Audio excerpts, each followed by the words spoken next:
This is the Felt LEBOWSKE, kind of a fun play on words, fat style electric bike, and it's probably one of the highest end fat bikes that I've seen. Brand new for 2015, using the Bosch mid-drive system, which is really top of the line, and pulling from Felt's racing heritage to keep it super lightweight, super stiff, very performance oriented, really in every respect. So I might just start off with the bicycle aspects of this. You've got these nice solid pedals, good grip, great platform. You might end up swapping those out for clipless, but with a fat bike like this, it's sort of fun, maybe cruising around on the sand or in the snow. You might stick with those, and it's great that they've offered something that's fairly high quality. Up top here, we've got these Sram hydraulic brakes with a built-in seat post adjuster, right? So up and down. It's the RockShox reverb, and that's cool because if you're, like maybe you're climbing or you're going for a fast cadence, you want it high up, but then you go and you're dropping, you're jumping up and down a lot, you can drop the post a little bit. Just be careful that you're not standing above it and then hitting that button, because it could go whack, kind of teabag you. That's not very fun. Nice 180 millimeter Sram rotors, front and rear, with this kind of interesting new pattern. There's sort of air vents there to keep it cool.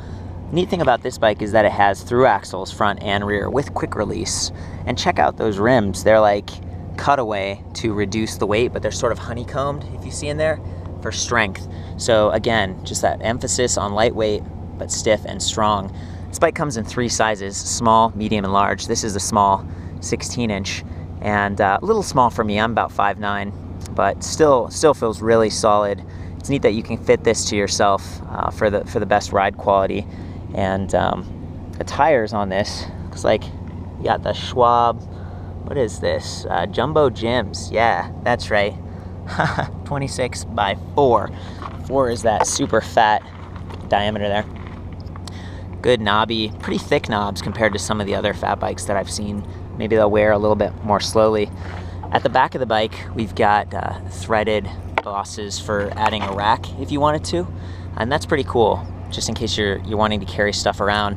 I love the fact that all the drive stuff is right there in the center of the bike. All the weight is low in center, but it still enables you to carry stuff around with this, or maybe add a trailer or something like that. But again, if you're doing a trailer and it's sort of an axle mount, make sure that it will work with through axles like this.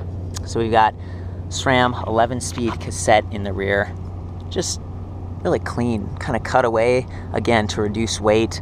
Really high-end stuff, stiff, durable, kind of chain connecting to the Bosch system in the front there. It's nice that there are 11 speeds. I actually haven't seen a lot of cassettes out there with the Bosch system that have 11. There are several that are like 8 and 10, and that's great, but kind of the more speeds the better in the back, because you really don't have that option up front. The new Yamaha mid-drive, I think, can have two rings up front, but Bosch is just one at this point, so it's great that they took full advantage of that.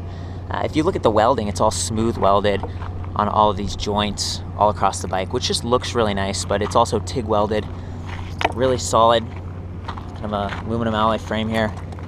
Feels beautiful, definitely stiff. And if you'll notice how the mid-drive is mounted to the frame down here, they CNC'd that versus casting, and so they were able to maintain strength without reinforcing it so much with additional welds, and that keeps it light. So CNC is a little bit more expensive, but they've adapted it in a way that's, I don't know, pretty cool looking. It's like kind of cyborg to me. The Bosch system itself, it's kind of the same across all the different bikes, but it's worth touching on here. It's a 350-watt Centerdrive. This is the 2nd generation of their technology. Started in Europe, pretty popular there at like 250-watt. In the United States, it goes a little bit stronger, a little bit faster, up to 20 miles per hour. Here's the battery pack. You can remove it with a key right there, and it comes off. There's like a little handle thing you can kind of hold on to at the top, and a little kind of indicator, LED indicator for your voltage on the side, which is neat. This can be charged on or off the bike. There's a little rubber flap, and that's key in case you're putting this on a car and the rack only supports a certain amount of weight. Maybe you're hanging it.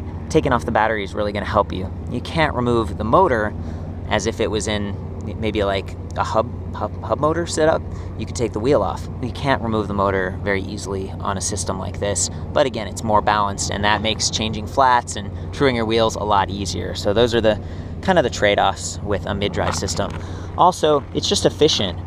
When you're pulling the chain as a rider and you're also pulling it with a motor, you get to leverage all those gears in the back, right? It's like going to help you climb more efficiently. It's going to help you reach speed more efficiently without straining the motor.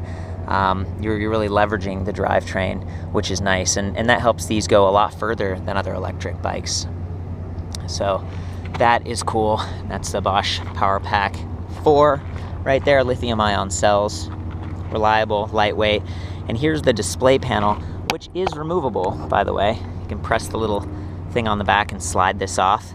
Over time, those contacts can kind of get dirty or maybe wear a little bit, but it's nice that you can pop this off so no one vandalizes it. And so it doesn't take so much, damage from sun and snow or whatever if you had to leave this outside. It's an expensive bike. You might not want to do that, but if you had to, it's great that you can pop this off. We've got a carbon fiber handlebar. It's pretty sweet here. These felt grips with a fun little logo pattern and a locker right there to keep them straight. And just beautiful shifters that are also a part of that single attachment point where your SRAM hydraulic brakes are. So trigger shifter, that's excellent. This bike does not have a twist throttle. There are many electric bikes in the United States that have a twist throttle only or a twist throttle plus pedal assist. This is only assist. And one of the benefits for an off-road bike like this is that you don't have to worry about a crowded cockpit. You don't have to worry about that twist throttle getting in the way of like actually holding on firmly. So I kind of like that. It's sort of a positive, but you still are kind of missing out on the throttle. So if you get something like this, it's only going to go when you pedal. And it's worth mentioning that the way you pedal impacts how this bike rides. It's sensing torque, it's sensing your cadence, and it's sensing your speed. And you can see the little magnet right here and this sensor right there on the left chainstay. By combining all of those signals, it's able to be super responsive to start and also to stop. And you really notice that when you ride. It's just very efficient, very pleasing. It feels like you're riding the bike. You're not driving the bike. You're pedaling and you're inputting your energy, and the bike is complementing that really well. And that's true of all Bosch bikes, but you notice it even more when you're on something that's very refined like this. Here's the display panel operation pad, and it's a little bit separated, more separated than on some bikes just because of this dropout adjuster here, or I should say seat post adjuster, but it's still fairly reachable. And this controls what level of pedal assist you're in, so you can turn it off or go to Eco, Tour, Sport, and Turbo. And of course, Turbo is the highest level, and it's really going to kick out the juice. You're going to drain your battery more quickly, but at the same time, you're going to get a little bit more power.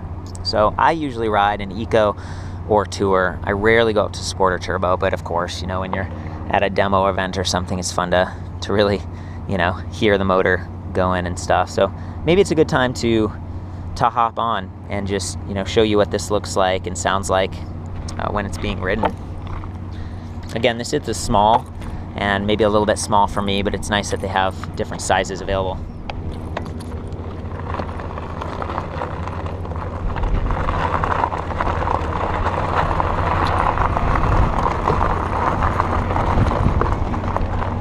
Just no problem climbing up stuff. And this is a pretty big bike. Even though it's relatively light for a fat bike, it's still, about 50 pounds. And it's got the additional friction of that large surface area contact patch of those tires. And to have just the instant support of that motor kicking in is really enjoyable. I'll do it again and I'll start and stop, and you can see the motor kick in and then stop as I pedal with the bike.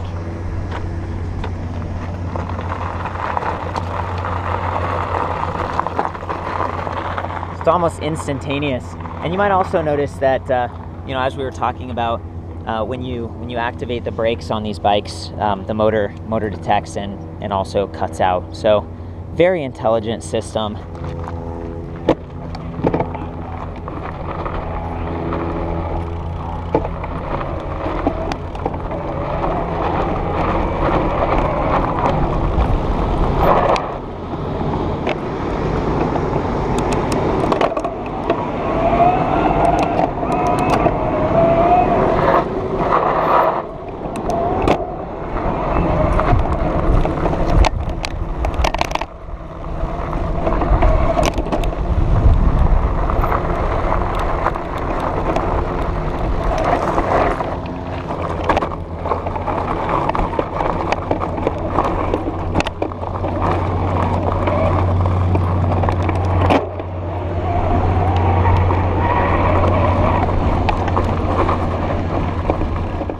the Felt LEBOWSKE, one of several electric bikes that they're releasing for 2015.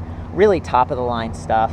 And for the full specs on this, more information, I'll have a full write-up back at ElectricBikeReview.com. See you there.